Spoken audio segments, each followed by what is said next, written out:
Hello children, let's begin today's lesson from 7th standard social history, 6th lesson towns, traders and craft persons. Let's continue the lesson. So in the last class I have told you about the Tanjavur, the capital of the Cholas. 1,000 years ago emerged as an administrative center as well as the temple town. The perennial river Kaveri flows near this beautiful town, and the famous Rajarajeshwara temple built by the king Rajara Cholas lies here. ಅಂದರೆ ಕಾವೇರಿ ನದಿಯ ದಡದಲ್ಲಿ a beautiful temple, Rajarajeshwara temple, which is built by the Rajara Cholas, lies there. Next, as Tanjavuru was an administrative center, kings held court in the mandapas, and which were the part of the palaces, issuing orders to their subordinates. ಅಲ್ಲಿ ತಂಜಾವೂರಲ್ಲಿ administrative centre ಇತ್ತು. ಅಲ್ಲಿ Kings ಏನು ಮಾಡ್ತಾ ಇದ್ರು, they held the court mantapas. ಆ ಮಂಟಪಾಸಲ್ಲಿ ಕೋರ್ಟನ್ನು ಇದು ಮಾಡಿದಾಗ they is to give the order to their subordinates. ಅವರಿಗೆ ಆರ್ಡರ್ ಕೊಡ್ತಾ ಇದ್ರು ಯಾವ್ದು ಏನು ಮಾಡಬೇಕು ಅಂದ್ಕೊಂಡು. The temple towns represent a very important pattern of the urbanization, the process of the cities in the develop. ಆ ಟೌನಿನ ಟೆಂಪಲ್ಗಳಿಂದ ಅರ್ಬನೈಸೇಷನ್ ಹೆಂಗೆ ಇಂಪ್ರೂವ್ ಆಗ್ತಾ ಇತ್ತು ಅಂದ್ಕೊಂಡು ಆ ಟೌನ್ ಟೆಂಪಲ್ಗಳಿಂದ ನೋಡಿ ತಿಳ್ಕೊಳ್ಬೋದಿತ್ತು. Rulers built the temples to demonstrate their devotion to their deities. ಆ ರೂಲರ್ಸ್ ಏನು ಮಾಡ್ತಾ ಇದ್ರು, ಟೆಂಪಲ್ಸ್ ಯಾವ ಥರ ಬಿಲ್ಟ್ ಮಾಡ್ತಾ ಇದ್ರು ಅಂದರೆ ಆ ಭಕ್ತರಿಗೆ, ಆ ಡಿವೋಟೀಸ್ಗಳಿಗೆ, ಆ ವೇರಿಯಸ್ ಡೈಟೀಸ್ ಅವರಿಗೆಲ್ಲ ಆ ಅಂದರೆ ಎಷ್ಟು ಬ್ಯೂಟಿಫುಲ್ ಆಗಿ ಮಾಡಿದರೆ ಆ ಭಕ್ತಾದಿಗಳಿಗೆ ಯಾವುದೂ ತೊಂದರೆ ಇಲ್ಲದೆ ಇರೋಂಗೆ ಆ ರೂಲರ್ಸ್ ಏನು ಮಾಡ್ತಾಯಿದ್ರು, ತನ್ನ ಟೆಂಪಲ್ಸನ್ನು ಅಷ್ಟು ವೆಚ್ಚದಲ್ಲಿ, ಅಂದರೆ ಕನ್ಸ್ಟ್ರಕ್ಷನ್ ವೆಚ್ಚಗಳನ್ನು ನೋಡದೆ ಅಷ್ಟೆಲ್ಲ ಇನ್ವೆಸ್ಟ್ ಮಾಡಿ ತಯಾರು ಮಾಡ್ತಾಯಿದ್ರು. The important temples of the towns were ಯಾವುದಾದ್ರು Somnath in the Gujarat, Kanchipuram in Madurai and Tamil Nadu, in Tirupati in Andhra Pradesh. Kanchipuram and Madurai in Tamil Nadu, ಆನಂತರ Somnath in Gujarat and Tirupati in Andhra Pradesh. Pilgrimage centres also developed the township. Example for the Vrindavan in Uttar Pradesh and ತಮಿಳ್ನಾಡಲ್ಲಿ ತಿರುವನ್ನಮಲೈ, ಇದು ತಮಿಳ್ನಾಡಲ್ಲಿ. ಈ ಪಿಲ್ಗ್ರಿಮೇಜ್ ಸೆಂಟೆನ್ಸು ಹಂಗೆ develop ಆಯಿತು. Small towns emerged from large villages. They usually had a mandapika and mandi for later times, to which the nearly village brought their produce to sell. ಅವರು ಏನು produce ಮಾಡಿದ್ದಾರೆ ಆ ಮಂಡಿಯಲ್ಲಿ ಬಂದು ಅವರು ಸೇಲ್ ಮಾಡ್ತಾಯಿದ್ರು.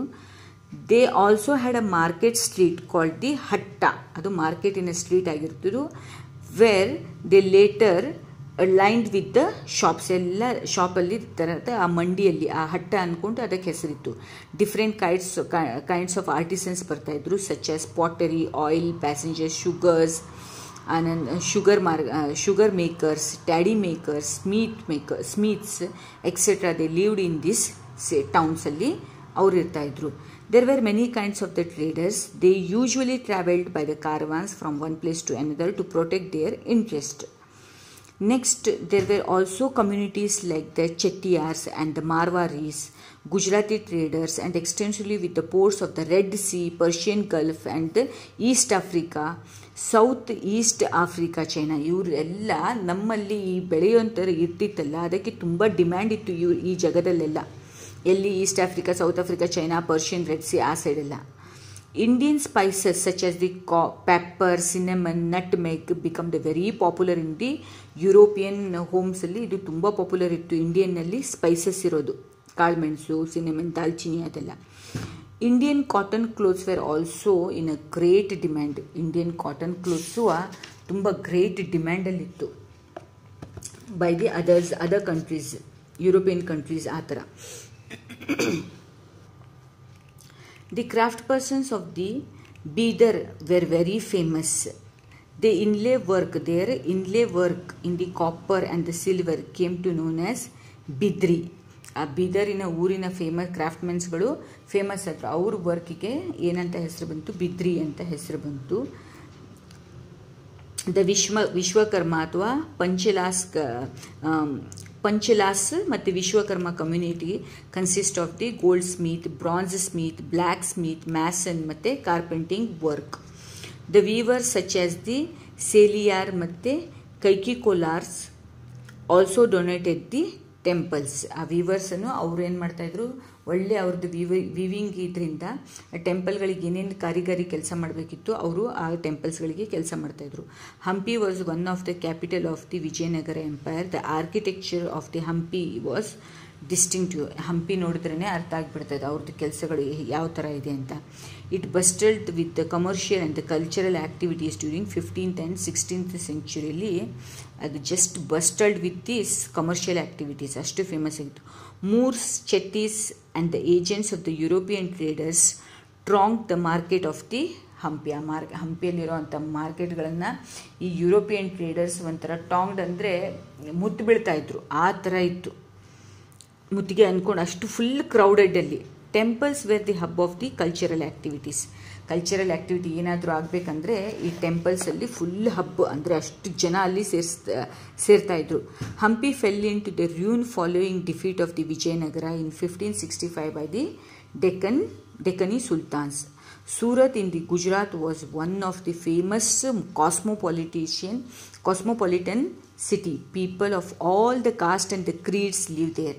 ಅದು ಫೇಮಸ್ ಟ್ರೇಡಿಂಗ್ ಸೆಂಟರ್ ಆಗಿದ್ದರಿಂದ ಎಲ್ಲ ಕಾಸ್ಟ್ ಕ್ರೀಡಿನ ಜನರು ಅಲ್ಲಿ ಸೂರತಲ್ಲಿ ಇರ್ತಾ ಇದ್ದು. The textile of the Surat were famous as ಹೇಳ್ದಂಗೆ first for the zari borders, the gold zari borders known as zari, and had a market in the Asia, Africa and ಯುರೋಪಲ್ಲಿ ಫೇಮಸ್ ಆಗಿ ಮಾರ್ಕೆಟ್ ಇತ್ತು. Next the Kathiawad Seths of the Mahajans had a huge banking houses at the Surat. The Surat hundis wear honoured as far off markets of the Cairo in Egypt, Basra in Iraq and Antwerp in Belgium. ಇದೆಲ್ಲ famous ಆಗಿತ್ತು ಅಲ್ಲಿ. Next, Surat began to decline towards at the end of the 17th century. Surat ಅಷ್ಟು famous ಆಗಿದ್ದು ಆನಂತರ after 17th century ಆ market ಏನಾಯಿತು, ಸ್ವಲ್ಪ decline ಆಗ್ತಾ ಬಂತು.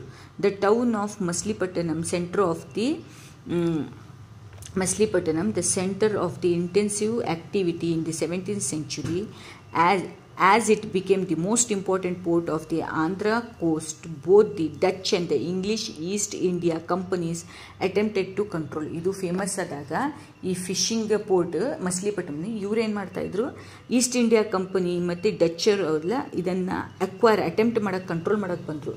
The Qutub Shahi, the ruler of Golconda, decided to prevent the attempt of the various East India companies. Qutb Shahi, Golconda ruler ಇರ್ತಾರಲ್ಲ, ಇವ್ರೇನು ಮಾಡ್ತಾರೆ, ಪ್ರಿವೆಂಟ್ ಮಾಡೋಕ್ಕೆ ಬರ್ತಾರೆ.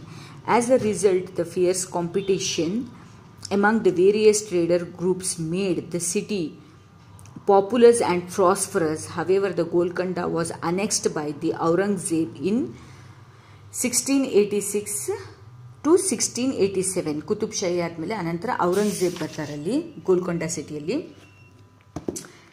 Next, this caused the European companies to look for the other alternatives. ಇವ್ರದ್ದು ಒಂದಾದ್ಮೇಲೆ ಒಂದು ಔರಂಗಜೇಬು ಆಳ್ವಿಕೆಗೆ ಬಂದಾಗ ಇವ್ರು European companies ಏನು ಮಾಡ್ತಾರೆ, ಅವರಿಗಲ್ಲಿ ಅಷ್ಟು ಈಸಿಯಾಗಿ ಒಳಗೆ ಬರೋಕ್ಕಾಗಲ್ಲ.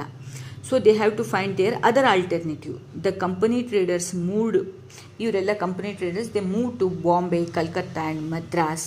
This cause the decline of Masulipatnam in the 18th century. Surat ಹೇಗೆ 17th centuryಯಲ್ಲಿ ಡಿಕ್ಲೈನ್ ಆಯಿತು, ಹಾಗೆ ಇಲ್ಲೇನಾಯಿತು, ಈ ಔರಂಗಜೇಬ್ ಮತ್ತು ಇವರು ಕುತುಬ್ ಶಾಹಿ ಎಲ್ಲ ಅವರಿಗೆ ಟ್ರೇಡ್ ಮಾರ್ಕೆಟ್ ಅಷ್ಟು ಇಂಪ್ರೂವ್ ಮಾಡಲಿಕ್ಕೆ ಆಗದೆ ಇರೋದ್ರಿಂದ ಇವರೆಲ್ಲ ಏನಾಯಿತು, ಬೇರೆ ಕಡೆಯಿಂದ ಇದು ಹೋದರು, ಮುಂಬೈ, ಕಲ್ಕತ್ತಾ, ಮದ್ರಾಸ್ ಅಲ್ಲಿಗೆ ಹೋದ ಕೂಡಲೇ ಆ ಕಂಪನಿಯವರು ಅವಾಗೇನಾಗುತ್ತೆ, ದಿಸ್ ಡಿಕ್ಲೈನ್ಡ್ ಇನ್ ದಿ ಮಸ್ಲಿಪಟ್ಟಣಂ.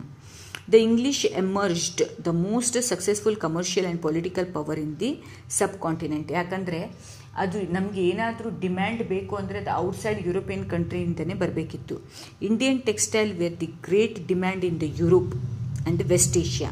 ಅದಕ್ಕೆ ತುಂಬ ಡಿಮ್ಯಾಂಡ್ ಇತ್ತು ಈ ಟೆಕ್ಸ್ಟೈಲ್ಗಳಿಗೆ ಔಟ್ ಆಫ್ ದಿ ಅಂದರೆ ಏಷ್ಯನ್ ಆರ್ ದ ವೆಸ್ಟ್ ಏಷ್ಯಾದಲ್ಲಿ ಮತ್ತು ಯುರೋಪ್ ಕಂಟ್ರಿಯಲ್ಲಿ. More and more people began to engage themselves in the crafts and the spinning, weaving, bleaching, dyeing. ಇದಕ್ಕೆ ತುಂಬ ಡಿಮ್ಯಾಂಡ್. ಇದಕ್ಕೆ ಮೆನಿ ಪೀಪಲ್ ಏನಾಗ್ತಾ ಇದ್ರು, ಈ ಕ್ರಾಫ್ಟ್ ಮೆನ್ನಲ್ಲಿ ಸ್ಪಿನ್ನಿಂಗ್ ಮಾಡೋದಿರಲಿ, ವೀವಿಂಗ್ ಹೆಣೆಯೋದಿರಲಿ, ಅದರಲ್ಲೇ involve ಆಗ್ತಾಯಿದ್ರು.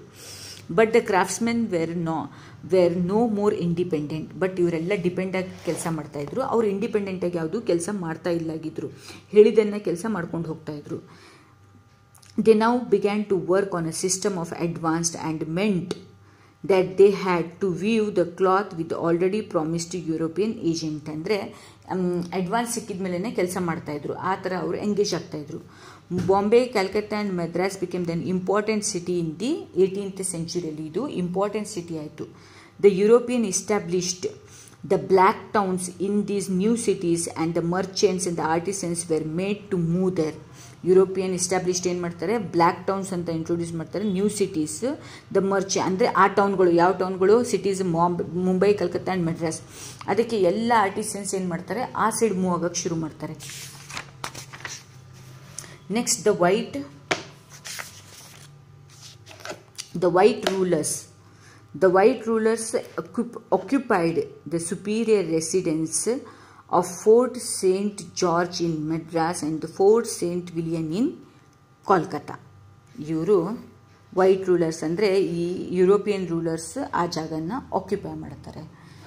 So hope you have understood this lesson, towns, traders and craft persons. Thank you children.